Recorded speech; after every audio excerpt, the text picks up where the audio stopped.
زمارونو نن زه تاسو ته یو داسې درود شریف خایم چې د هغې په ویلو باندې رسول الله صلی الله علیه و آله وسلم ډیر زیات خوشحالیږي.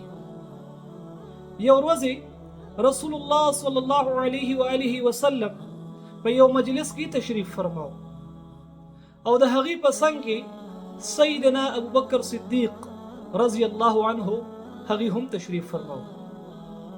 دې مجلس ته یو نوجوان راځي او رسول الله صلی الله علیه و آله وسلم ورته اشاره کوي چې دلته کې راشئ او زموږ په منځ کې تشریف کړئ.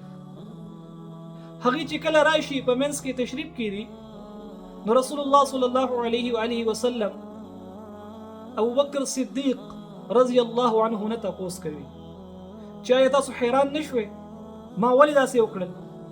هغې وفرمایل ولې نه جي، دا څه ماجره ده، دا څه کیسه ده چې تاسو دې زموږ په منځ کې کېنولو؟ رسول الله صلی الله علیه و آله وسلم ورته فرمایي چې دا نوجوان په ما باندې داسې درود شریف وایي چې زما په امت کې داسې درود شریف څوک هم نه وایي او هغه درود شریف زما ډیر زیات خوښ دی.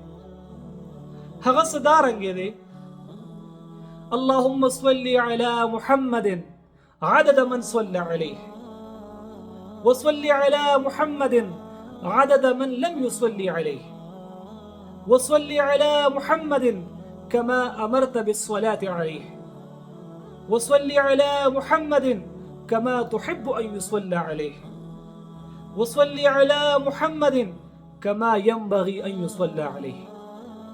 زمانونو دا درود شریف تاسو یاد کړئ کو تاسو غواړئ چې په دنیا کې هم مونږ ته د خپل محبوب پړوس نصیب شي، په جنت کې هم مونږ ته د خپل محبوب پړوس نصیب شي، نو د دې درود شریف ورد لازمي کوئ.